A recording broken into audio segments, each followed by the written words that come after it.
Saudações ancestrais, tudo bem? Moribenã. Eu me chamo Julie Dorrico, sou indígena Macuxi, sou doutora em Teoria da Literatura na PUC do Rio Grande do Sul e sou escritora e pesquisadora de literatura indígena. Como pesquisadora, eu tenho aprendido muito nesses últimos 5 anos em que tenho me debruçado sobre as temáticas indígenas. E como convite hoje é para falar sobre alfabetização e letramento, eu queria compartilhar um pouco o que eu aprendi em relação à alfabetização. Quando comecei a estudar o movimento de literatura indígena, uma das frases mais evidentes do movimento era: os indígenas se apropriaram, adquiriram a escrita como ferramenta, como ferramenta de luta, e eles começaram a publicar livros, e esses livros passaram então a circular no mercado editorial, tornando possível que o Brasil pudesse adquirir com mais acesso, essas obras. E isso, essa escrita, então, significava a alfabetização, dos sujeitos indígenas na cidade, e ela vinha com o contraponto da oralidade. Então, os indígenas são povos de tradição oral que adquiriram a escrita, pois eles não possuíam a escrita. Durante algum tempo eu repliquei essas ideias porque fazia sentido na época, mas depois de um tempo, assim que eu comecei a conhecer os sistemas de escrita dos vários povos indígenas, isso começou a me incomodar um pouco mais. E mais recentemente eu conheci o intelectual Emil Quemé, que é o indígena Maia Kit do povo Guatemala, e a gente começou a trocar mais ideias sobre esse tema.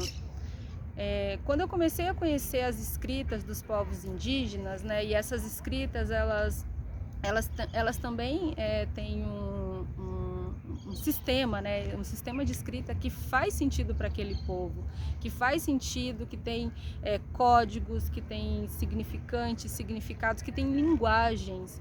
Então, quando eu comecei a conhecer esse sistema de escrita, eu entendi que a escrita, da qual a gente fala, ela não é universal.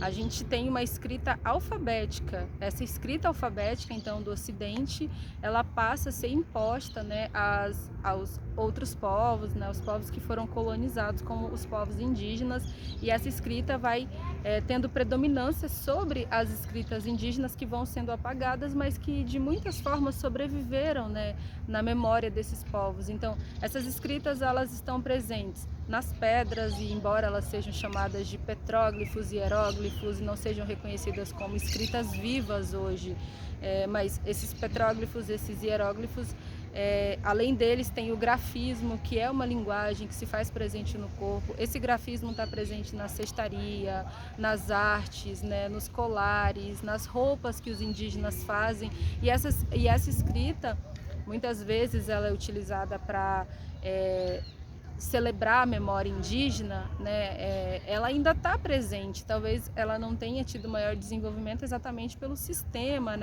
ela talvez não esteja, a gente não vê presente ainda livros indígenas nessas escritas alfabéticas, nessas escritas indígenas, mas quem sabe daqui a 20, 30 anos a gente já possa ver de novo esse outro tipo de escrita surgindo. E aí, em tese, o professor Emil Quemé, ele vai dizer que o Ocidente nos chama de povos orais, mas não é verdade que a gente não tem escrita. Então a gente tem os nossos códigos de escrita e começa a chamar essa escrita de alfabética, para dizer que essa escrita alfabética pertence a um paradigma, pertence a um sistema.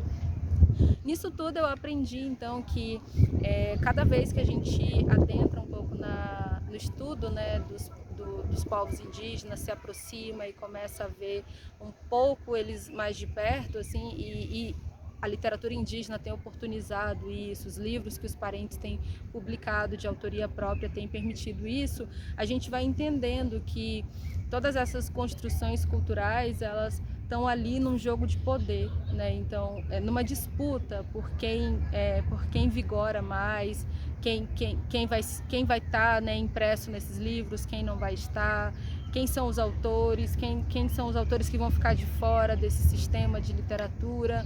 E a literatura indígena, ela traz nessas questões, ela traz isso. E foi por meio da literatura indígena que eu aprendi, então, que a nossa escrita, a gente muitas vezes tem o nosso próprio código de escrita, mas que a gente agora adquire, né, a escrita alfabética exatamente para comunicar com a sociedade dominante e mostrar um pouco a nossa cultura, a nossa memória, a nossa história, os nossos modos de vida, as nossas visões. As questões ambientais que estão em evidência, elas são seculares para os povos indígenas. E, enfim, eu acho que isso, né, me faz pensar um pouco o processo de alfabetização. Esse primeiro ponto. O segundo ponto que eu queria compartilhar é que essa alfabetização, ela precisa vir com conteúdo que faça sentido para uma diversidade de povos dentro do Estado-nação. O Brasil, ele não é um homogêneo e ele não comunica só para uma pessoa. Embora os livros didáticos, né, reproduzam a visão do branco, a visão do Ocidente, dentro de uma sala de aula está composta de identidades. Então, uma sala de aula tem indígenas, uma sala de aula tem negros, tem amarelos e tem brancos. Uma sala de aula não é composta só por brancos. E é importante dizer que no processo de alfabetização, no processo de ensino de linguagens, ensino do relacionamento desse estudante com o mundo, é preciso que a nossa educação, a nossa diretriz, ela contemple essa diversidade, né? E que as formas de ensinar, as metodologias, elas têm que minimamente dar conta dessa diversidade. E aí aprendo muito também com os parentes Honório Caingangue e Bruno Caingangue, né, onde eles têm retratado cada vez mais assim a importância da metodologia indígena na alfabetização das crianças e como esses professores Caingangue, eles observam os mais velhos e como os mais velhos ensinam os mais novos, né, seja pela contação de história, seja pelo acompanhamento no dia a dia, lembrando sempre a memória dos mais velhos. E eu acho que isso é muito importante, assim, na cidade a gente tem barreiras, né, para poder pensar um pouco em como ensinar essa diversidade, mas não é impossível, né? Então, uma dica que eu deixo aqui, e gostaria, na verdade, de convidar vocês, é trazer esses livros de autoria indígena, trazer esses palestrantes para a sala de aula, buscar metodologias que contemplem povos indígenas. Já é um grande avanço para a gente pensar um pouco nessa alfabetização e nesse letramento, né? Quando a gente fala de ensino, a gente fala de um ensino de uma sociedade, e tem que lembrar que essa sociedade ela é plural, composta de mais de 305 povos indígenas, quilombolas, né? De muitas identidades que precisam sim ser acolhidas no território em que habitam. Então, a literatura tem me oportunizado isso, tem me ensinado muito, e eu espero que, não só pela literatura, pela autoria indígena de modo geral, vocês possam conhecer um pouquinho disso e ver que há alternativas, né? Existem alternativas para esse ensino, para alfabetização, para uma educação antirracista, uma educação que contemple povos étnico-raciais que existem no Brasil.